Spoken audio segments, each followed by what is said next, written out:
Prendre un bon départ dans votre vie financière dans la vingtaine est l'une des meilleures choses que vous pouvez faire. Bien sûr, cela n'est pas toujours facile, surtout quand on est jeune et qu'on a des idées plein la tête, mais c'est un défi intéressant. À titre personnel et en tant que couple trentenaire, on regrette de ne pas avoir fait plus attention à nos finances, même si on s'est bien rattrapé vers l'âge de 25 ans jusqu'à la fin de la vingtaine. Il y a pas mal de choses qu'on regrette de ne pas avoir compris plus tôt. Au début, on se prenait pas trop la tête par rapport à l'investissement et à la gestion de nos finances, mais ce n'est que plus tard qu'on a compris qu'investir dans la vingtaine est l'un des meilleurs moyens de progresser vers la liberté financière plus tard dans la vie. Vous devez comprendre qu'en tant que jeune adulte, le temps est votre allié. On vous expliquera ça avec plus de détails dans la suite de cette vidéo. Cependant, il peut être difficile pour les jeunes investisseurs de commencer à investir. Malheureusement, l'éducation publique est limitée sur le sujet de l'éducation financière. Donc, à moins que les parents n'enseignent aux enfants les finances, de nombreux jeunes découvrent les bonnes décisions financières à la dure en faisant des erreurs. Mais heureusement, vous pouvez toujours investir de l'argent dans la vingtaine.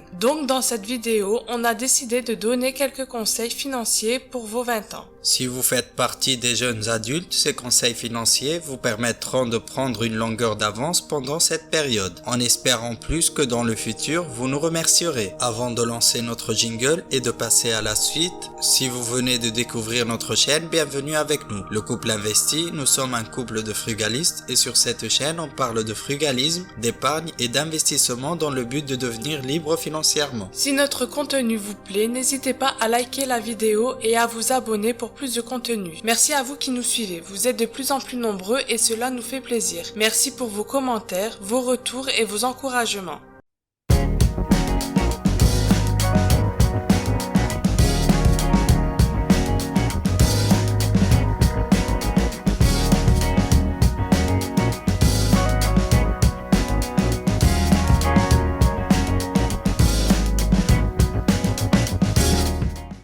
Les défis financiers dans la vingtaine. En fonction de votre âge, début, milieu ou fin de la vingtaine, vos défis financiers peuvent varier. Pour beaucoup, ce qui peut être frustrant et qui peut vous empêcher d'obtenir de meilleures finances peut être une dette étudiante importante ou des crédits à la consommation que vous avez fait pour faire face à vos charges ou autres. Pour d'autres, ça peut être un emploi peu rémunéré, ce qui est fréquent quand on commence sa carrière, ou un premier logement seul, ou peut-être en couple, ou l'achat de sa première voiture, etc. Cela peut être aussi un manque d'éducation financière, car comme on a dit en début de la vidéo, l'éducation publique est limitée sur le sujet de l'éducation financière. Étant donné que la situation financière de chacun dans la vingtaine est différente, votre rythme pour améliorer vos connaissances sera différent de celui des autres et c'est tout à fait normal. Ce qui est vraiment important, c'est que vous améliorerez vos connaissances à ce sujet et que vous commencerez à mettre en application et à agir. Et bien qu'il s'agisse de conseils financiers destinés aux jeunes qui ont la vingtaine, ces conseils peuvent également aider d'autres tranches d'âge. Plongeons-nous donc sans tarder.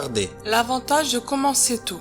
Beaucoup de gens ne croient pas qu'il soit possible d'investir avec une petite somme d'argent. Selon plusieurs études, la principale cause de non-investissement chez les jeunes reste le manque de fonds. Certes, quand on commence et quand on a à la fois un petit revenu et des charges considérables, on ne pourra pas investir de grosses sommes d'argent, mais cela demande moins d'argent que vous ne le pensez. D'ailleurs, si vous souhaitez avoir des conseils pour réaliser des économies, je vous conseille de visionner notre guide de vie frugale avec nos 27 astuces personnelles pour épargner plus d'argent. Il vous suffit de cliquer sur le lien de la vidéo qui va s'afficher. D'autres études montrent aussi que seulement 18% des personnes âgées de 18 à 25 ans investissent. En ce qui vous concerne, n'hésitez pas à commencer avec une petite somme telle que 50 ou 100 euros par mois. Mettez le montant que vous pouvez vous permettre chaque mois ou chaque trimestre. Vous pouvez vous permettre de mettre de petites sommes parce que plus vous commencez à investir tôt, moins vous devez utiliser votre argent. Des études montrent que si vous commencez à 25 ans, vous devez investir un tiers de moins que si vous attendez d'avoir 45 ans. Cela est dû à l'effet des intérêts composés. Einstein a décrit les intérêts composés comme la plus grande force de l'univers. Pour définir rapidement les intérêts composés, quand vous placez une somme, elle vous produit des intérêts. Si vous réinvestissez ces intérêts, produiront à leur tour des intérêts, ce qui fera un effet boule de neige. Étudions maintenant l'hypothèse de quelqu'un qui a 20 ans et qui investit 100 € par mois pendant 40 ans avec un rendement conservateur de 4%.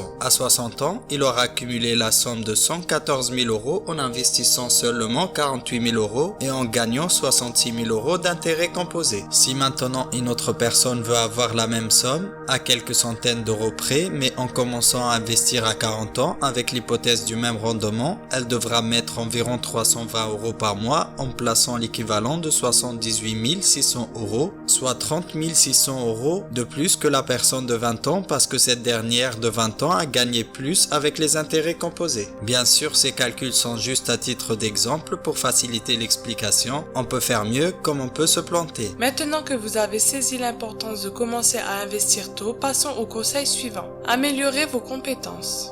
La plupart des gens ne considèrent pas l'amélioration de leurs compétences comme un investissement. Mais en tant que jeune investisseur, cela peut en fait être l'un des meilleurs investissements que vous puissiez faire. Après tout, le revenu que vous gagnerez au cours de votre vie sera votre plus grand atout. Plus vous pouvez l'augmenter, plus il sera précieux. Prévoyez d'investir au moins une petite somme d'argent et de temps dans l'acquisition des compétences dont vous avez besoin dans votre carrière. Vous pouvez également penser aux compétences que vous souhaitez ajouter pour vous préparer à un emploi mieux rémunéré ou même à changer de carrière plus tard. Selon votre situation, cela peut même ne pas vous coûter un centime. Vous pouvez demander à votre employeur de vous financer une formation dans le cadre de l'amélioration de vos compétences liées à votre travail ou en passant par votre compte personnel de formation qui pourra financer vos formations dans le domaine que vous souhaitez. Après tout, en tant que salarié, vous cotisez pour la formation. Vivez selon vos moyens. Cela semble terriblement évident, mais pour beaucoup, ce n'est pas le cas.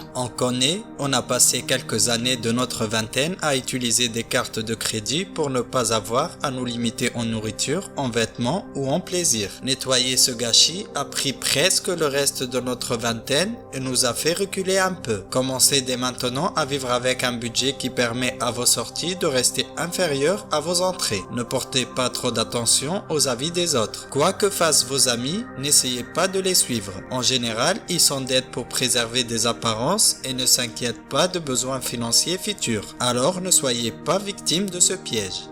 Remboursez vos dettes. L'endettement est l'une des principales complications d'investissement pour les jeunes. La dette des prêts étudiants à elle seule est un problème majeur, mais de nombreux jeunes ont également des prêts automobiles et plus qu'un peu de dette de carte de crédit. Le problème avec la dette, c'est qu'elle réduit votre capacité d'épargne et d'investissement. Par exemple, si vous gagnez 2000 € par mois et que 800 € sont dépensés pour rembourser vos dettes, vous n'avez en réalité que 1200 € par mois. L'un des meilleurs investissements que vous puissiez faire au début de votre vie est alors de commencer à rembourser vos dettes. Développer une habitude d'épargne. Si vos parents ne l'ont pas fait pour vous, votre vingtaine est un bon moment pour commencer à constituer une enveloppe d'épargne. Considérez l'argent qui va sur votre compte épargne comme une partie essentielle de votre budget. Commencez par construire un fonds d'urgence et partez de là. Vous payez d'abord une fois que vous recevez votre salaire et la meilleure façon de le faire. Automatisez un virement vers un compte d'épargne ou un compte de placement après la date de versement de votre salaire. Cela garantit que vous épargnez et augmente vos réserves de liquidité. Choisissez votre partenaire de vie avec soin. Tout d'abord, pour être clair, il ne s'agit pas de choisir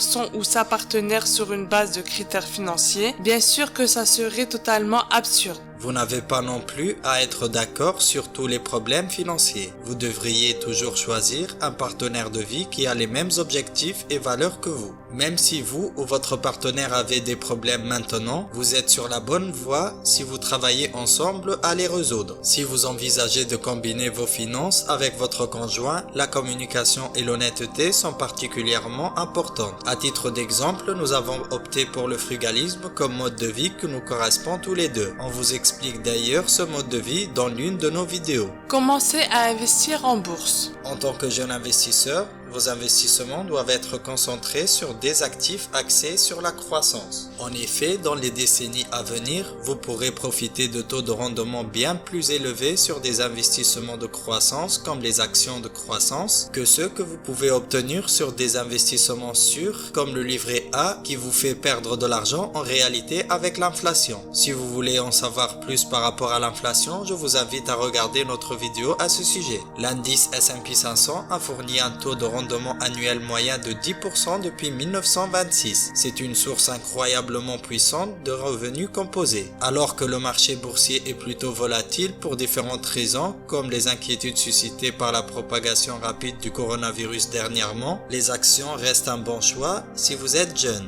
Vous pouvez profiter du rendement des actions de croissance en choisissant activement des actions ou achetant des ETF pour suivre passivement un ou plusieurs indices comme le S&P 500 par exemple.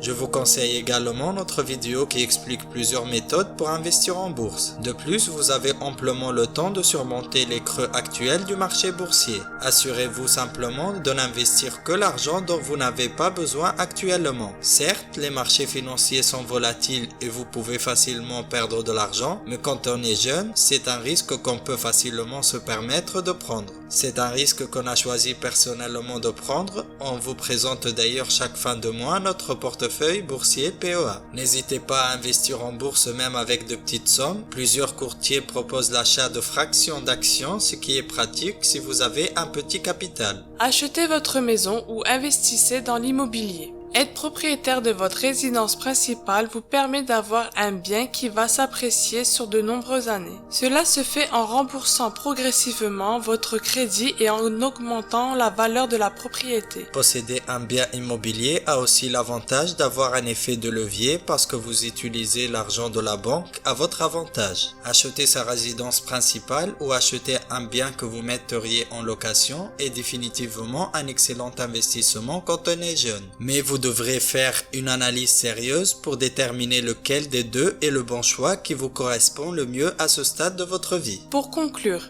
les jeunes investisseurs n'ont jamais eu autant d'options pour commencer à faire fructifier leur patrimoine. Le temps est le meilleur cadeau que vous puissiez offrir à votre investissement. Commencer plus tôt, même en petite quantité, ne fera que vous aider à atteindre des objectifs de vie importants et à devenir libre financièrement. Si le sujet de la liberté financière vous intéresse, visualisez notre vidéo qui parle du sujet. En ce qui nous concerne, on vous remercie pour votre attention en espérant que cette vidéo vous sera utile. Si vous n'êtes pas encore abonné, faites-le s'il vous plaît pour plus de contenu et pour suivre notre aventure. N'hésitez pas à nous laisser vos retours et vos commentaires, on y répondra avec plaisir. C'était le couple investi, on vous souhaite un bon investissement et on vous dit à la prochaine vidéo.